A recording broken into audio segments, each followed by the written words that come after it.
Insight, o podcast da Florida Connection, que conta histórias de imigrantes, de empresários, pessoas incríveis, com histórias fascinantes. Então, antes de apresentar o convidado de hoje, gente, se inscreve no nosso canal da Florida Connection, aperta a campainha porque tem um podcast novo toda semana e você vai delirar. E hoje, nada mais, nada menos, nós temos aqui um convidado. E eu vou dizer para vocês sabem que eu trabalho com investidor internacional há muitos anos. Então, eu conheci advogados de imigração há mais de 20 anos, que eu lido com vários, fui parceira de vários, tenho respeito por vários, mas eu tenho um namoro especial com este aqui recentemente, pela qualidade do trabalho, a sua capacidade de ensinar. Mas, gente, vamos lá. Seja super bem-vindo, Vinícius Bicalho. Um prazer ter você aqui comigo hoje. Olá, querida. É um prazer estar aqui. Você sabe o enorme carinho e respeito que eu tenho por você, admiração pela profissional brilhante. Então, espero que a gente tenha um bate-papo. É mútuo. Realmente, olha, esse é um projeto novo, um podcast que começou em junho, quando eu completei 25 anos de Estados Unidos. E eu queria muito que você fosse o nosso primeiro advogado de imigração a inaugurar aqui o espaço, porque é um assunto tão fascinante. Eu aprendi muito ao longo desses anos, mas realmente você tem um poder de explicar as coisas e você é embasada numas informações estatísticas e tudo, que eu acho que hoje vai ser muito legal esse papo, legal. Vai esclarecer bastante aí para o nosso pessoal. Presta atenção, viu? Então, Vinícius, eu queria saber o seguinte, vou fazer nosso bate-papo baseado em 3 perguntas principais. Sim. De onde eu vim, onde eu estou, para onde eu vou. E a primeira pergunta, então, de onde o senhor veio? Pois é, Rosana, essas perguntas são fascinantes, porque faz com que a gente tenha uma reflexão enorme, né? Sou mineiro, de Belo Horizonte. Oh, meu Deus! Bom demais da conta, sou. Enfim, eu vim de Belo Horizonte, filho de uma família classe média. Meu pai sempre foi uma pessoa muito estudiosa, meu pai é médico e ele é meu melhor amigo e minha grande referência. Eu sempre vi que meu pai era uma pessoa que, pelo trabalho, pela dedicação dele, sempre foi muito respeitado. E isso se tornou uma inspiração para mim, tentar seguir esse caminho, mas do meu jeito, né? Eu também tenho essa história de amor com meu pai e de inspiração muito grande. É muito legal. É muito legal. Todo dia, quando eu saio do escritório, eu ligo para ele, meu caminho de casa é a gente fazendo a resenha do dia. Então a gente fala de política, de futebol, das coisas da vida, enfim. E acaba que é um dos momentos prazerosos do dia. Então, enfim, eu sou uma pessoa que nasceu em Minas. Eu falo que eu sou um sonhador. Você nasceu em BH mesmo? Eu nasci em BH. E a minha vida toda, meu sonho foi ser médico. Eu queria ser médico. Uma semana antes do vestibular, eu mudei para direito. E foi interessante que meu pai um dia me fez uma pergunta, porque médico no Brasil trabalha de branco, né? Ele falou, filho, como você se enxerga trabalhando? Eu falei, de terno. E eu vi que ele ficou meio reflexivo, assim, apesar de nunca ter me pressionado para fazer medicina, mas eu percebi que ele gostava, né, de eu ter essa alternativa. Mas eu te falo que foi uma decisão meio que intuitiva. Eu nem sabia muito bem como era o trabalho de um advogado, mas eu me considero realizado. Se eu pudesse voltar no tempo, eu jamais tinha pensado em nenhuma outra profissão. Que legal. E faria só direito. Sou muito feliz de ter escolhido uma profissão que me satisfaz trabalhar no dia a dia. Mas você não era de cara advogado de imigração, né? Porque não, é uma coisa mais recente. Não, você começou em que área? Pois é, quando eu sou advogado há 22 anos, e eu falo que a minha carreira ela se divide mais ou menos em 2 partes. Uma primeira parte, eu sempre fui um advogado da área de direito empresarial. Era um advogado de negócios que fazia com que os negócios se viabilizassem. Então, a minha área era principalmente a área empresarial e tributária, e é a origem da Bicalho, tanto que o nosso escritório matriz, vamos dizer assim, que é no Brasil, ele trabalha com isso, planejamento patrimonial e tributário, tentando fazer com que as pessoas usem o direito como uma ferramenta para evitar problemas. Eu acho muito pobre pensar no direito somente como solução de conflitos. Né? A gente tem que evitar os problemas para que as pessoas possam viver, ter proteção do seu patrimônio, seguir adiante. É uma coisa que não é muito comum o brasileiro ter o seu advogado, é? Olha, quando eu comecei, não era muito comum, mas você sabe que na Bicalho, o escritório do Brasil, 95% do nosso faturamento vem de contratos mensais, ou seja, são empresas, pessoas que nos contratam para acompanhar mensalmente. Que legal. E é uma visão isso, totalmente viu? preventiva. E é muito interessante porque, se você me contrata para uma demanda, eu posso ganhar ou posso perder.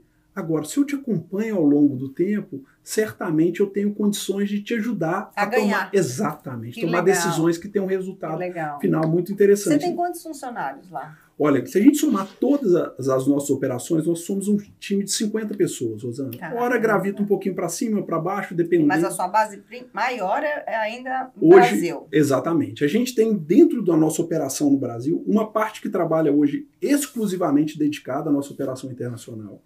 Tendo em vista que eu tenho uma facilidade, porque lá eu tenho administrativo, RH, coisas que a gente sabe que aqui nos Estados Unidos Até é eu mais tenho difícil. 2 funcionários no Brasil agora. Então a gente tem um time É muito legal. no Brasil e o nosso escritório, eu brinco que ele é um escritório escola, porque eu sou advogado há 22 anos, 20 anos como professor universitário. Então eu falo que os nossos talentos nós moldamos dentro da Bicalho. Então a gente tem um histórico de formar advogados brilhantes. Então, Isso é muito Pablo, legal. que é nosso sócio, Fernando, eu posso citar aqui vários, vou até parar para não cometer injustiça. Mas você estava, eu te interrompi quando você estava falando que a metade da sua história, você começou Sim. como advogado empresarial, e aí eu Sim. dei uma O parada. que aconteceu? Quando chegou no final, assim, próximo de 2010, vários clientes começaram a querer internacionalizar os seus negócios, principalmente Estados Unidos e Portugal. E o que eu fiz? Eu fazia a conexão desses clientes com os escritórios nesses países. E eu identifiquei um problema, Rosana.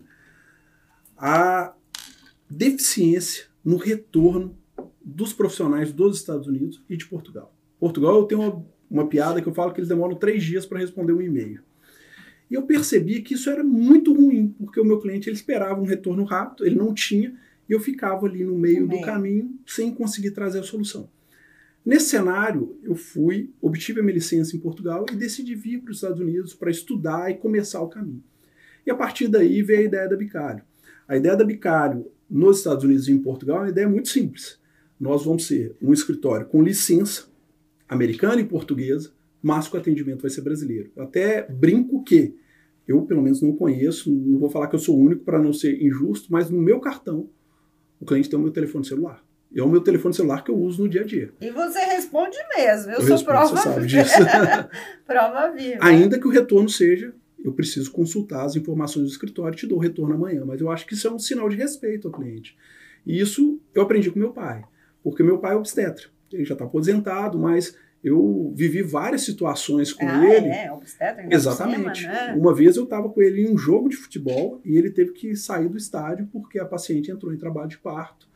E eu sempre percebi que os pacientes sabiam que ele retornava e naturalmente respeitavam isso. Então, eu te confesso que eu tenho muito pouco problema com o cliente nesse sentido, porque como eu retorno, ainda falo, vou te dar esse retorno amanhã, o cliente sabe que ele vai ter a resposta. Como é que você dá conta, hein? A gente monitora, cria uma agenda dentro do dia para fazer isso. E aí tem as pessoas que me ajudam naturalmente nas atividades do dia a dia.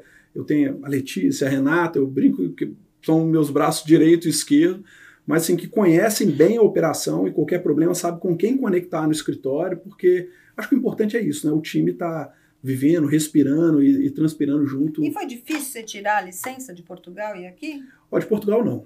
Não foi um processo difícil, porque na época tinha um tratado que não existe hoje, que eu fiz um procedimento lá e um tratado que era uma reciprocidade entre a Ordem dos Advogados de Portugal e a Ordem dos Advogados do Brasil. Então foi um processo administrativo relativamente simples. Aqui é mais complexo. Por quê? Primeiro eu tive que vir estudar, porque o sistema jurídico americano é diferente do brasileiro. Eu falo que advogado é advogado no mundo todo, tem algumas situações que são universais, mas demandou estudo. E depois a gente tem o BAR, que é o exame de ordem, e na verdade são dois. Como se fosse a OAB.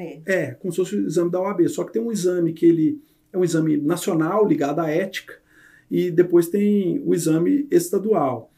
E é uma prova que, para nós brasileiros, ela tem algumas características. Por exemplo, na parte fechada, você tem 1 minuto e 48 segundos para cada questão, e as questões são grandes. No Brasil, a gente é educado. Leia, releia, confira. Aqui não.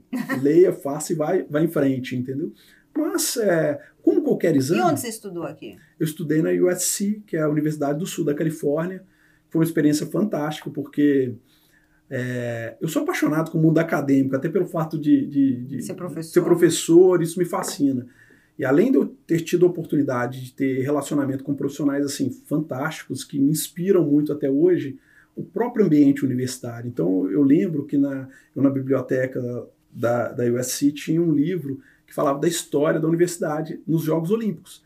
E na hora que eu peguei o número de alunos da universidade que são medalhistas olímpicos, tem um número maior do que o Brasil tem de medalhas. Ou seja, você está brincando? Se a USC fosse um país, ela seria, salvo engano, 16º ou 17º lugar no quadro geral de medalhas da história das Olimpíadas. Olha, que curiosidade. E o Brasil seria 30º alguma coisa. Então, que coisa. Eu achei fascinante porque educação e esporte caminham de mãos dadas aqui nos Estados Unidos. E a grandiosidade aqui nesse país é uma coisa que eu já estou há 25 anos, eu ainda não acostumei. Quando as minhas filhas vieram já no high school, fui na primeira peça de teatro, parece uma peça da Broadway, né? Numa escola em Orlândia, né? E que fantástico. Então, você estudou na Califórnia e aí você fez as provas. Fiz as provas. E você falando assim, como o ambiente é fantástico, eu lembro no dia da cerimônia de formatura, assim, é igual você ver em filme, foi um negócio que... Poxa, falei, que legal, tá tendo a oportunidade. Tinha muitos brasileiros quando você fez? Tinham poucos brasileiros. Enfim, brasileiro é engraçado, né? A gente tinha, na turma, éramos 2 brasileiros. Uma brasileira que ela até morava originalmente na França e uma outra que morava aqui nos Estados Unidos há muito tempo, mas era mineira também. E aí a gente fez um grupo dos brasileiros que discutia. Agora, você não fez a faculdade inteira? Não. Você fez tipo uma pós-graduação? Fiz um mestrado aqui. E aí você com a prova consegue Exatamente, validar. Aí eu consegui me qualificar para fazer a prova. Assim, enfim, eu já vim um profissional pronto, eu já era professor universitário, já tinha um mestrado no Brasil. Era até engraçado, porque como eu era professor, e o americano ele valoriza muito o conhecimento. Muito. Então, todas as aulas, na hora que estava discutindo, os professores queriam saber minha opinião. E às vezes eu queria estar ali só como aluno, eu não tinha muito uma opinião formada. E eu tinha que externar a opinião, então isso foi bem legal. Foi legal. Foi bem legal. E aí você fez a prova e tem uma prova da Flórida também? Na verdade, tem a prova da Flórida, só que a Flórida, para você ser licenciado no estado da Flórida, você tem que ter feito um curso de direito. Então, o que acontece? Você faz a prova nacional e para ser advogado de imigração, você pode ser licenciado em qualquer dos estados americanos. E aí tem uma instituição que, salvo engano, o nome é UBE, que é onde alguns estados têm reciprocidade, que englobam 40 estados americanos. Se você faz em um desses estados, você pode transitar entre os 40 estados. E aí eu fiz a prova, fui aprovado e tenho a licença, posso exercer direito migratório em todos os Estados Unidos. Ah, que legal. E como é que você resolveu vir morar aqui? Porque você já estava morando aqui? Não estava morando. Como foi a decisão? Rosana, assim... eu tive a ideia de me tornar advogado percebendo essa questão da ineficiência, né? Mas quando eu comecei a visitar os Estados Unidos, eu vejo os clientes falando, a minha história é meio que comum. E eu vi a segurança, a qualidade de vida, eu falei, poxa, eu quero oferecer isso para minha família. Mas teve um dia que foi um insight determinante.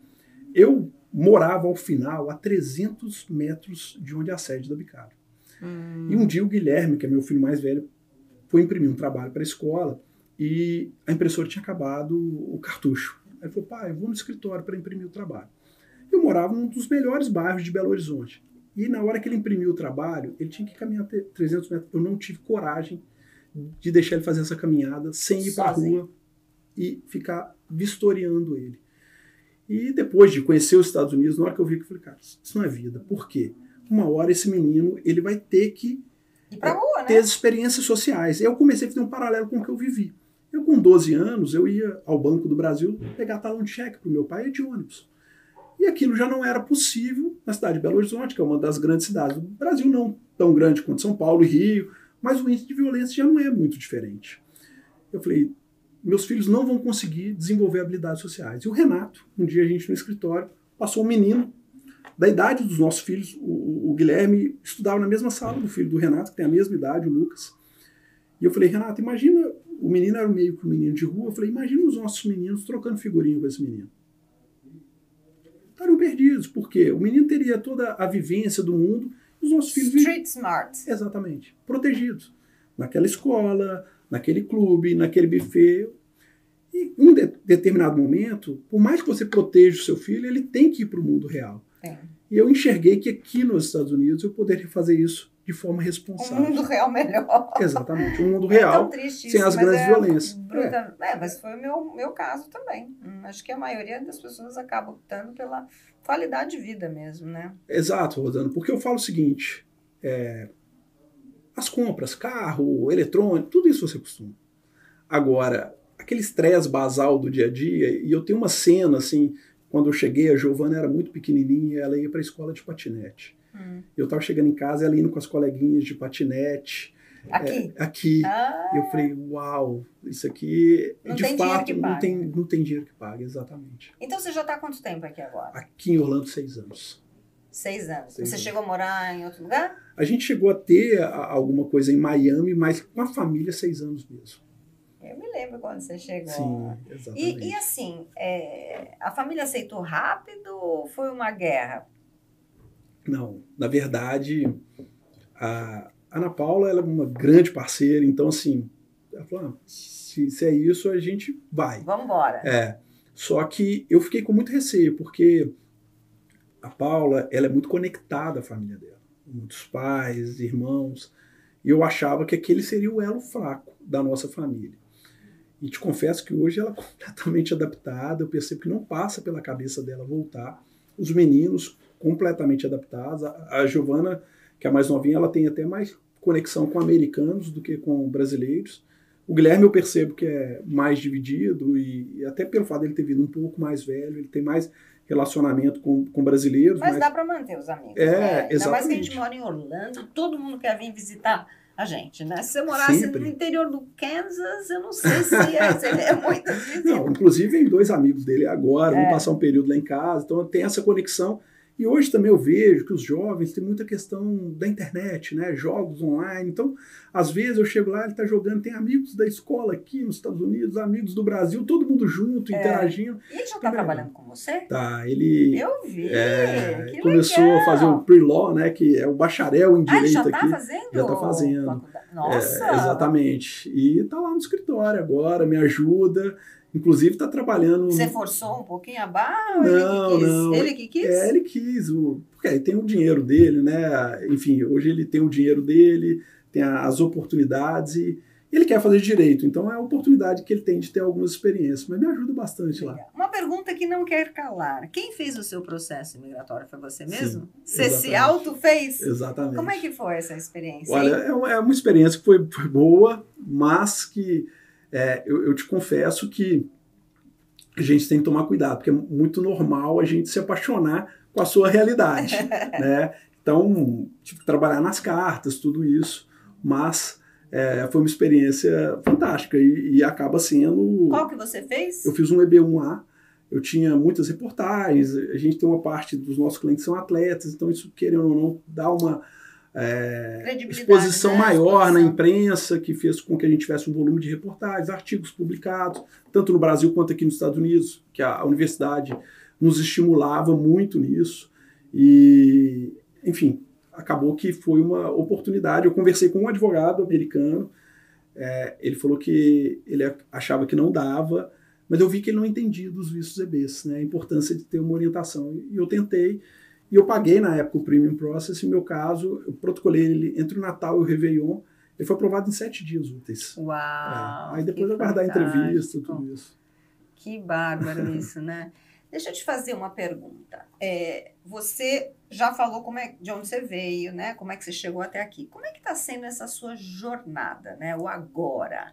Porque você está crescendo muito rápido, não está? Rosana, assim, a gente está num momento hiper especial, porque eu percebo que, como a gente já tem um tempo aqui em Orlando, eu percebo que os clientes passam a nos conhecer. Apesar, você sabe, eu tenho um perfil mais low profile, mais discreto, mas eu noto que os clientes começam a perceber, até pelo atual momento migratório, de muitas negativas, que a gente até conversou e podemos colocar aqui para as pessoas que estão nos acompanhando, de buscar um profissional que vai cuidar do caso. Eu queria muito já começar a falar isso do agora, viu, gente? Sabe por quê?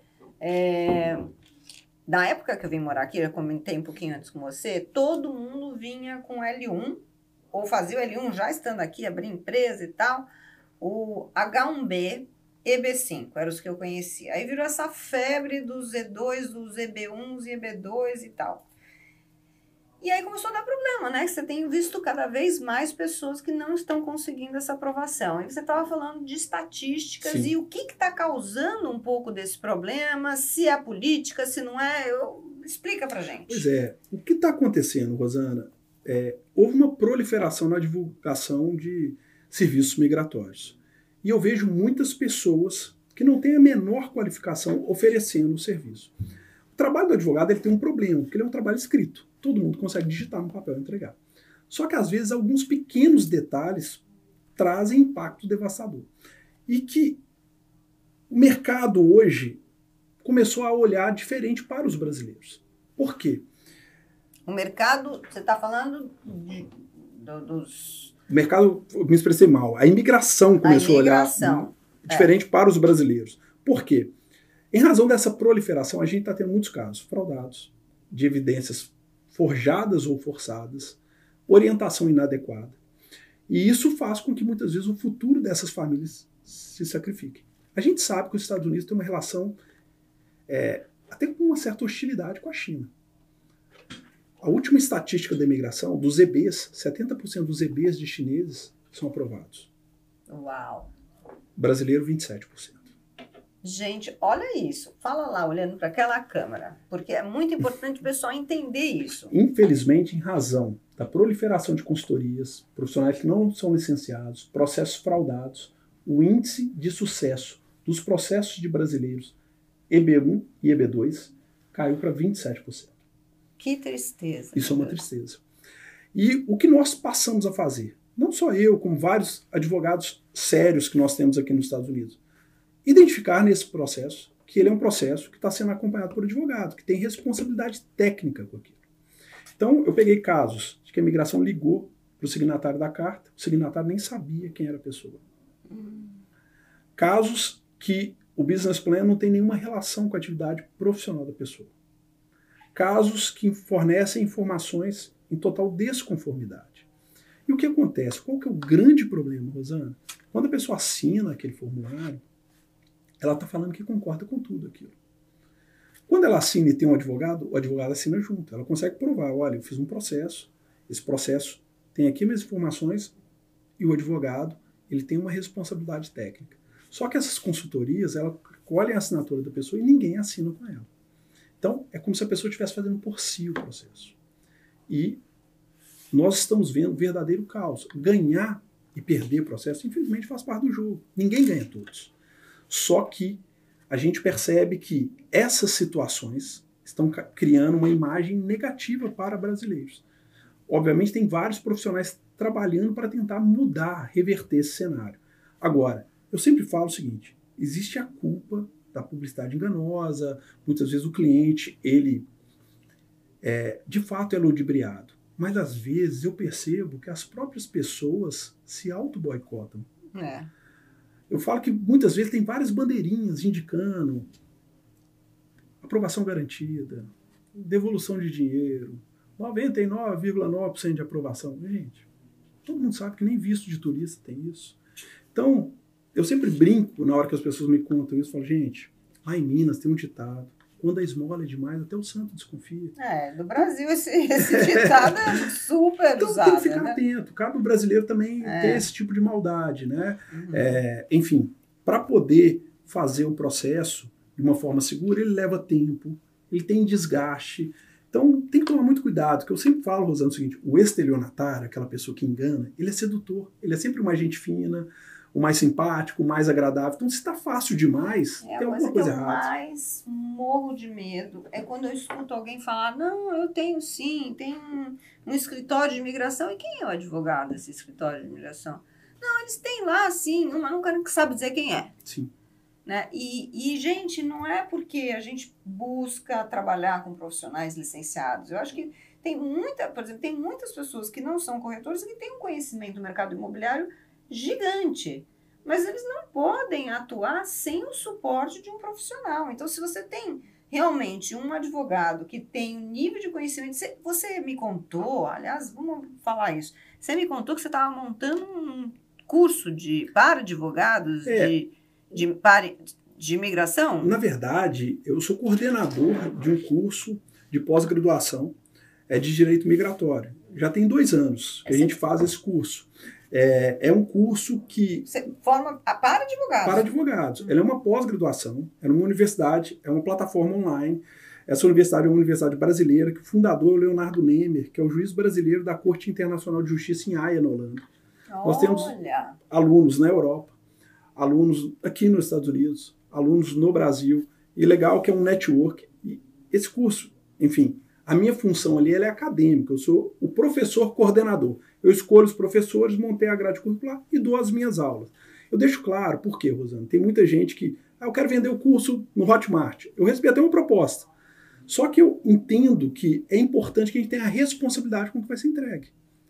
Outro dia uma pessoa me propôs, falou, olha, você fala bem, tem uma carreira como professor, faz um curso, como você faz o seu EB2? Eu falei, cara, eu vou criar um caos, porque eu vou ensinar pessoas que não vão ter conhecimento a comprometer o futuro. Ele falou, mas vai dar muito dinheiro. Poxa, enfim, não é só o recurso, né? Acho que tem a responsabilidade do que a gente faz. Eu tenho um casal de amigos, você falou de fraude.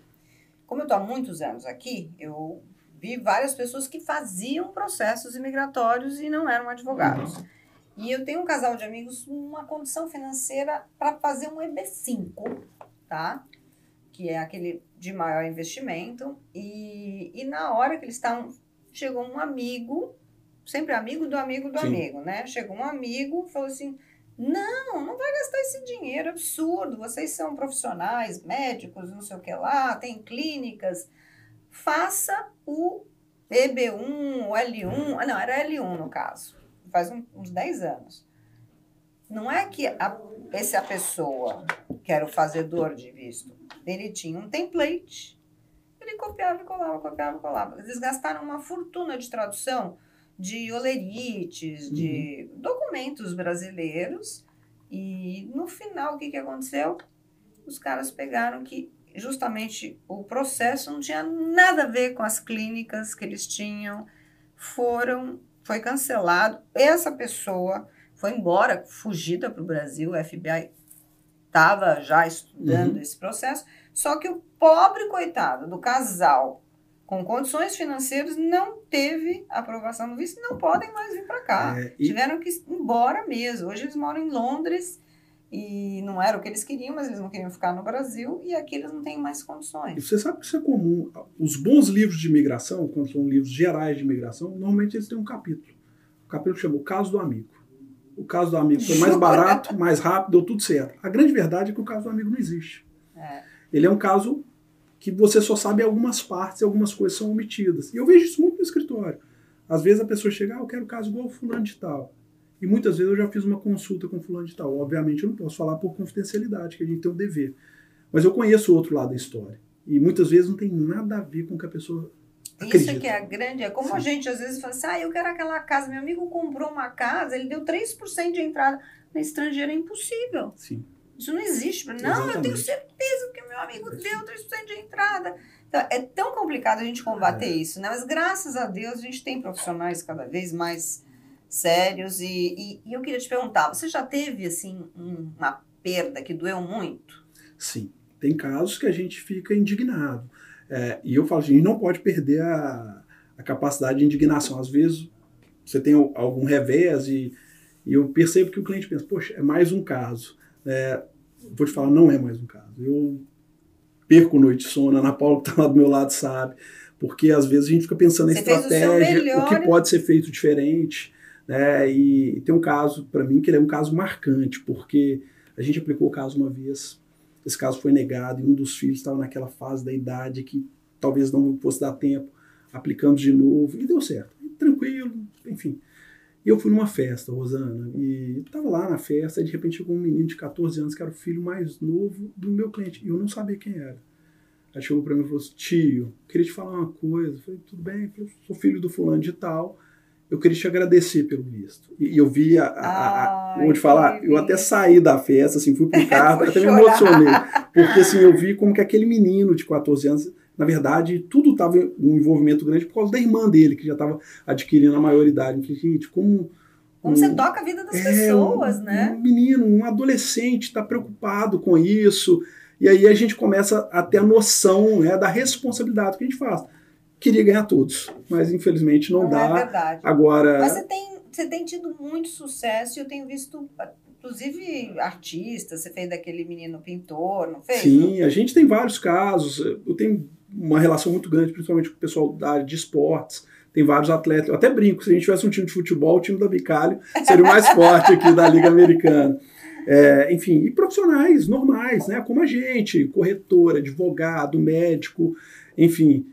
Felizmente a gente vem tendo um resultado muito bom e eu brinco lá no escritório, a gente não vai deixar ninguém para trás. Se teve algum problema, a gente tem que encontrar a solução, trabalhar e conseguir ao final vencer. Então, estatisticamente, você acha que um processo bem feito, bem embasado, bem preparado, as chances de aprovação são sempre... Porque você tem... 100% não.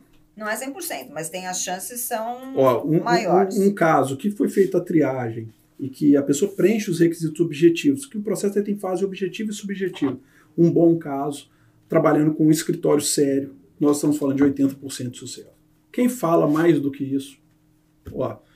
E esses 20% que não dá certo é por causa de quê? Normalmente, Rosana, azar do agente. Tem uma questão que chama interesse nacional, que é principalmente nos casos de EB2. Então, o que acontece? Nesses casos, o oficial tem que estar convencido de que aquela atividade ela é relevante para o país, ainda que a pessoa preencha os requisitos objetivos. E muitas vezes ele entende que não. Não tem no site da imigração um lugar que tem a lista de quais são as profissões que são de interesse nacional? Não. Na verdade, tem uma lei do governo que o governo declarou que os profissionais da área de STEM, ciências, tecnologia, engenharia e matemática, são profissionais interessantes para os Estados Unidos. Só que no caso dos vistos, não existe essa questão da profissão. Com exceção de enfermeiro, que tem um anexo próprio, quando o enfermeiro já tem a licença aqui, qualquer profissional pode ser de interesse nacional. Então, teve um caso, foi até interessante no escritório, que a gente fez de um cabeleireiro. E ele tem uma carreira muito bonita, e o caso dele foi aprovado. E quando tem alguma profissão interessante, a gente divulga. O caso dele foi um caso sui generis, não é tão comum um cabeleireiro.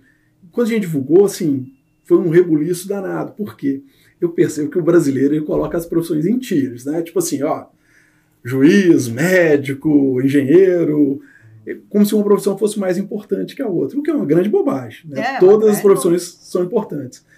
E alguns clientes até falam, não, se aprovou do cabeleireiro, vai ter que aprovar o meu. Olha, que coisa. Que coisa, né? Só que o grande ponto é, qual é a posição dele como cabeleireiro? Não é verdade? Qual é a minha como advogado? É esse o comparativo. Então, foi bem interessante, mas qualquer profissão que a pessoa tem uma carreira séria e consegue comprovar que vem aqui para somar, ela tem possibilidades reais aqui nos Estados Unidos. Você pode dizer que cada advogado de imigração tem um tipo de visto que ele é mais especializado do que outro? Sim, o que eu vejo, Rosana, assim, eu até participo de um grupo com vários advogados e a gente interage. Nós temos 187 tipos de vistos. Então, assim, acho que não precisa se esforçar demais para perceber que ninguém vai entender de 187 tipos de vistos com profundidade. E acaba que cada um se especializa no que é mais pertinente à sua carteira de clientes. Então, assim, no caso da Bicalho, a maior parte dos nossos clientes são profissionais liberais, empresários. Então, esses profissionais que normalmente se qualificam para o EB1, para o EB2, E2, L1, O1, enfim, que são os carros-chefes. A gente faz esses vistos que eu te falei aqui e os vistos familiares, que acaba sendo quase que um desdobramento. Casou, enfim, filho, ou para o pai, enfim. Mas existem alguns vistos que eu não trabalho. Por exemplo, eu não trabalho com asilo. Hoje tem muitas pessoas que estão fazendo... Óbvio que eu conheço do processo de asilo, sei tecnicamente o que é, mas não está no meu dia a dia. Mas asilo não é para países realmente, tipo, sei lá, em guerra? Pois teoricamente sim, né? A pessoa ela tem que ter um fundado receio, né, de perseguição e de estar sofrendo uma violência. O que eu vejo, não é impossível asilo para brasileiro, mas é muito difícil. Porque Mas daí a pessoa não pode voltar para o Brasil, teoricamente não, porque ela está vindo para cá para se proteger de uma violência no Brasil. É. O que eu vejo que na maioria das vezes, e as pessoas não falam, e tem muita gente vendendo asilo até de forma fraudulenta, é que o Brasil é um país grande. Então, assim, sou de Minas, quero me proteger, ter um problema em Minas, porque eu não Vai vou... para o Rio Grande do Sul. Exatamente, para o Rio Grande do Sul. Então eu teria que estar sofrendo uma perseguição quase que do governo federal ou de alguém muito importante para que eu não conseguisse me proteger no Brasil. É diferente, por exemplo, se eu fosse um cidadão de Barbados. É. Por exemplo, eu fui em Barbados, que é uma ilha, eu dei a volta na ilha toda. É verdade, eu então, fui assim, também. não tem jeito. Então, muitas vezes esses detalhes não são expostos. Mas qual é o visto que você mais faz para brasileiros? Hoje, você só tem brasileiros de cliente? Não, eu tenho clientes de outros países, eu tenho clientes indianos, egípcio, já tem de Argentina, a maioria é brasileira, até pela facilidade de comunicação. Mas eu tenho clientes colombianos. Hoje, inegavelmente, o principal visto é o EB2. EB2. Por quê? O EB2 não exige um investimento prévio. O EB2 exige uma carreira. E o brasileiro, via de regra, ele tem uma formação superior em grande quantidade. São vários brasileiros com boa formação acadêmica. Verdade. Então, acaba sendo propício para o brasileiro obter o EB2, que dá o green card. Não é um visto temporário. Entendi. E o E2, você faz também? Fazemos o E2. O E2 é um excelente visto. Inclusive, ele aumentou muito porque eu sou advogado em Portugal, a gente tem um escritório em Portugal. É o Wilson, um sócio nosso, que trabalha lá. E Portugal foi incluído, né, na relação dos países que fazem parte do tratado. Então, como a gente tem esse braço na Europa, a gente faz muitos vistos de investidor. Né? Eu prefiro até chamar o E2 de visto de empreendedor, mas o nome correto tecnicamente. Você acha que agora, com essa questão, talvez, dessa limitação dos 27% pela visão errada, né, que a imigração está ficando, dessas fraudes de vistos de brasileiros, você acha que o EB5 volta a ser uma opção? O EB5 é uma para uma excelente pessoa opção. com mais condição financeira? Ele é uma excelente opção porque ele também não tem a questão do visa bulletin, que é a fila da imigração depois da aprovação. A questão que, principalmente com a desvalorização do real, eu percebo que ele fica mais difícil. Agora, eu acredito que essa questão da redução do percentual de aprovação vai depender muito do movimento dos próprios aplicantes. Se os aplicantes começarem a preocupar em buscar uma orientação correta, entender se qualificam, isso aí vai se reverter. E o que você faz, o que eu faço, indo para o Brasil, naqueles roadshows, é justamente um processo educacional, praticamente, Sim, né? Porque você está lá para explicar como funciona e para eles não cometerem as besteiras que se comete, né? A gente teve um caso até que é interessante, Rosana. Eu fiz uma entrevista 3 anos atrás e recebi um e-mail. E na entrevista não qualificava e eu fiz algumas ponderações. Você pode melhorar a sua carreira nesse ponto. E a pessoa me retornou o e-mail, que era o e-mail do meu retorno, falando, eu agora estou pronto. Ela cumpriu, preencheu as lacunas e a gente está fazendo o caso. Olha, que legal. Eu achei tão legal, porque muitas vezes quando a gente fala não, a pessoa vai buscar alguém que fala sim. E ela confiou naquele Olha não. que legal isso que você está falando. Preencheu a lacuna e agora a gente está fazendo o caso. Todos nós estamos confiantes no escritório que a gente vai ter um desfecho positivo. Mas eu achei muito maduro desse cliente. Falei, olha, minha carreira é uma boa carreira, mas eu ainda tenho algumas lacunas a preencher. E ele trabalhou para preencher essas lacunas. E quanto tempo levou para ele preencher essas lacunas? 3 anos. Olha só. Quem quer vai atrás, faz o que tem que fazer e consegue. Deixa eu te fazer uma pergunta agora delicada, porque é o que a gente mais escuta. Agora o Trump ganhou. Quem que era melhor ganhar para nós imigrantes? A Kamala ou o Trump? Rosana. Olha aí, gente, olha que pergunta política. Vocês sabem que eu sou zero política. Eu vou te falar aqui o que eu falei antes das eleições. Eu até brinco que a minha opinião sobre sobre isso ela é muito sem graça. Eu acredito que para o imigrante que pretende vir legalmente para os Estados Unidos, não muda nada.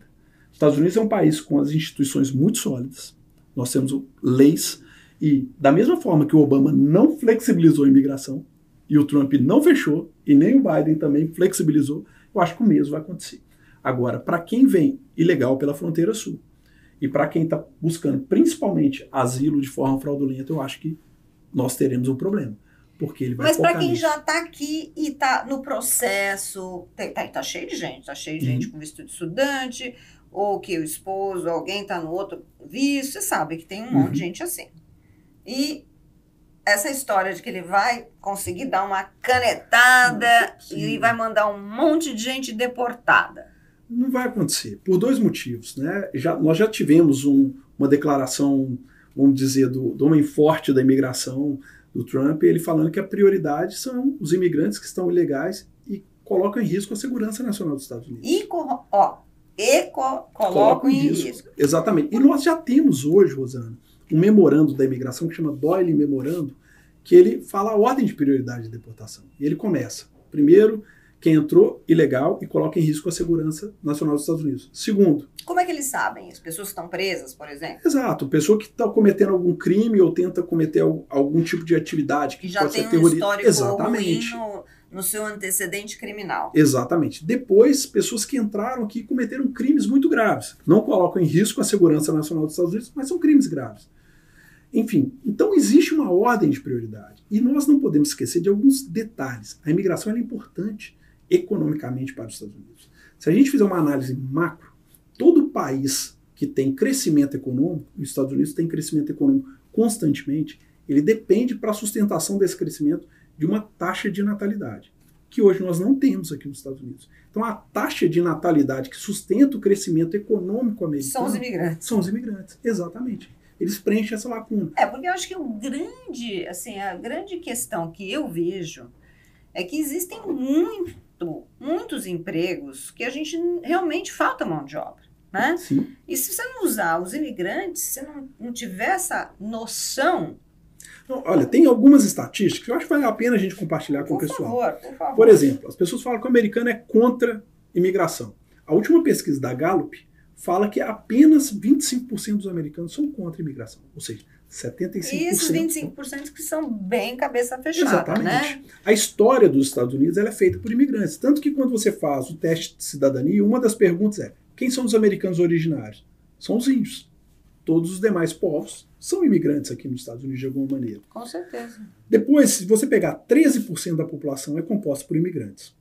A força de trabalho, os imigrantes representam 18%, ou seja, na média o imigrante trabalha mais que o americano.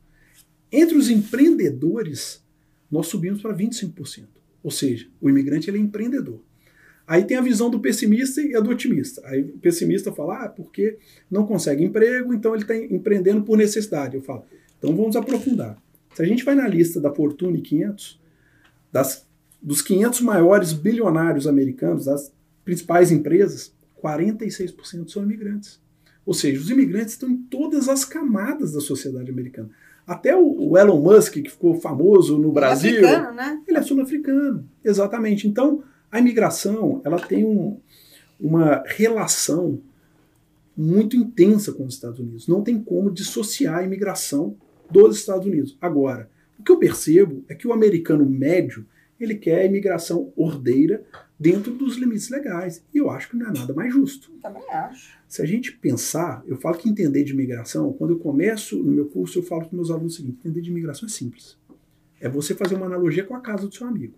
Vou te visitar na sua casa. Se você tem o hábito de tirar os sapatos ao entrar em casa, o que eu devo fazer? Tirar os sapatos. Se não tem, não tem problema, eu entro com o meu sapato. Ou seja, quando você entra no país, você tem que cumprir as regras. Então não dá para a pessoa vir para cá e não querer cumprir as regras dos Estados Unidos. Então a imigração tem que ser feita de forma ordeira. Concordo 1.000.000%. E trabalhadores? Por exemplo, eu preciso de gente para trabalhar aqui. Qual é o tipo de visto que eu conseguiria? Porque eu lembro que a Disney traz para trabalhos temporários. Teve uma época aqui, a história, teve uma época aqui que todo mundo tinha empresa de limpeza. Limpeza de hotéis, de resorts, e só trabalhava muito com imigrante sem documento. E sempre tinha essa história, a imigração vai baixar aí, não sei o que, não sei o que lá. E aí uma pessoa teve a ideia de trazer trabalhadores, que existe um visto, meio que é um trabalhador meio braçal, não tem? Sim. Na verdade, a gente tem tanto o EB2 sem ser o NW, quanto o EB3, são vistos quando uma empresa ela quer ser o patrocinador daquele visto. Isso. E aí tem um processo que chama Labor Certification. O que é isso? A empresa tem que mostrar que ela tentou contratar um trabalhador local e não conseguiu. Se essa mão de obra não está disponível, o Departamento de Trabalho, que é uma espécie de Ministério do Trabalho dos Estados Unidos, ele autoriza você buscar um trabalhador estrangeiro. É um processo que ele é relativamente longo, porque a empresa tem que anunciar essa vaga, demonstrar que ela fez esforços para conseguir essa mão de obra e que ela não conseguiu. Então, cumprido todo esse roteiro, ela vai ser autorizada a trazer um trabalhador estrangeiro. Meio que por um desses vistos, né? Tem época que é uma moda depois outra moda. Você acha que isso também pode... o EB3 sim. Pode estar demorando mais, porque teve um monte de gente fazendo? Com certeza. O que acontece? Eu falo que o americano ele é metódico, Rosana. Então, ele é reativo. Ele começa a perceber que está tendo um volume em desconformidade. Aí ele pega a estatística. Antes aplicavam, 1.000 vistos. Agora estão aplicando 5.000. O que está acontecendo? Aí ele começa a movimentar. Por isso a gente tem essa percepção das ondas. Que as pessoas vão identificando eventuais lacunas e facilidades, aí elas aplicam. E o governo vai reativamente movimentando a isso. Agora, o mais importante é, se você aplica um visto e cumpre as formalidades legais, você tem boas possibilidades. Alguns vistos são mais objetivos, outros são mais subjetivos. Mas cumprindo as formalidades, você tem chances reais. Eu acho que isso é importante, você tem que ter chance de vencer o que você está aplicando. Então, tiramos o medo, é para tirar o medo. É para tirar o medo do Trump, ele não vai matar ninguém? Talvez ele não seja... Ele começa deportando a mulher dele, que é gringa. O Trump, na verdade, eu vejo que as declarações dele são hostis, por muitas vezes infelizes, a gente estava comentando, só que o que eu percebo, e que muitas vezes a gente tem dificuldade de identificar isso, que ele tentou dialogar com o americano médio. E ele não tentou ser simpático para mim, para você, para o repórter. E, pelo menos ao final, a estratégia dele deu certo, que ele teve uma votação que superou até a nossa expectativa. De lavada. Então, ele é um comunicador. Agora, eu acho lamentável, porque muitas vezes algumas declarações são tão hostis que eu percebo que ela tira literalmente o sossego de famílias. Eu recebo as ligações. Poxa, o Trump falou isso. Aí a gente tenta, de alguma forma, acalmar, mostrar que ele tem que cumprir a lei do país. Né? Aqui também não é o reino do Donald Trump, que ele vai fazer o que ele quer. Ele tem que cumprir eu acho que é por leis. aí mesmo. Então, a gente tem que encerrar esse medo, né? E só fazer o que tem que ser feito certo. E se não der certo, Deus sabe o que está fazendo. Claro. Né? Eu acho que, se porventura ele ultrapassar algum limite, a gente tem tribunais, tem um Congresso, enfim... Aqui é um país com instituições bem sólidas, né? Agora, Bicalho, a gente já sabe de onde você veio, sua história aí de sucesso profissional, aí esse estadia agora, tudo que você tem feito, todas as suas conquistas. Para onde a Bicalho vai e para onde o Vinícius vai daqui para frente? Poxa, Rosana, olha, hoje o meu pensamento é construir um legado de seriedade. Que no futuro, se meu filho de fato resolver ser advogado, ele está na trilha, que ele possa trabalhar, se for na Bicalho, pelo menos é o que ele manifesta, e a gente poder ser uma referência de seriedade, ou seja, um escritório que fala a verdade com o imigrante, um escritório que foi fundado por um imigrante, é verdade, e que nós vamos lutar pelos interesses daquela família ali, com honestidade, falando a verdade e buscando o melhor. A gente tem muitos sonhos na vida, né, sonhos pessoais, assim, e o que eu quero é deixar uma imagem de alguém sério e que foi honesto, cumpridor das suas obrigações, nada muito lunático. Mas eu acho que a grande diferença e os grandes valores estão na simplicidade. Não nas coisas que são muito sofisticadas, porque rapidamente essa moda passa, tem outra coisa mais sofisticada. Então eu gostaria de ver o escritório com histórico de eficiência, simplicidade e confiabilidade ao longo dos anos. Você já tem, viu? Se depender de mim, eu sou a fã número 1. Acho que você faz um trabalho sensacional e você, como eu falei, você tem um poder de explicar muito bom. E antes da gente encerrar, eu queria que você desse um alerta para as pessoas, assim, quais são os erros mais comuns que você percebe o futuro imigrante, né, ou aquele que já tá com isso na cabeça, vou para os Estados Unidos ou já está aqui, cometer de erro que pode atrapalhar o futuro dele. Você pode falar isso olhando ali para o pessoal? Pessoal, para mim, o principal erro é com quem você vai andar durante a sua jornada. E principalmente no início dela. Porque quando nós chegamos nos Estados Unidos, nós somos presas fáceis. Então é importante que você tenha uma boa orientação no corretor, de imóveis, porque não é só o imóvel. Ali tem todo um planejamento familiar envolvido. E eu falo isso com muita tranquilidade, porque o meu primeiro imóvel foi comprado na Florida Connection. É verdade. Então eu estou recomendando o que eu fiz para minha família. Ter um bom advogado que não vai falar talvez tudo que você queira ouvir, mas a verdade, para que você tome as decisões e faça as escolhas mais acertadas para sua família. A partir daí, você vai ter um bom corretor de seguros. O que eu vejo, Rosana, é que nós temos profissionais sérios, que dão as orientações corretas, mas nós também temos as pessoas que tentam aproveitar desse momento de fragilidade. Às vezes a pessoa chega aqui nos Estados Unidos e imagina que tudo é perfeito. E a gente sabe que não é. Não. Aqui é o mundo real. É um país fantástico, com ótimas possibilidades, mas você tem que caminhar com pessoas que de fato vão te ajudar. Então, eu acho que esse é o maior conselho que eu posso te dar. E você veio para cá, né? Saiu do seu país, começa uma vida nova, Sim. fazendo o que tem que ser feito, aquilo que você falou. A cultura, né? Sim. Entender a cultura daqui, respeitar tudo. Sim.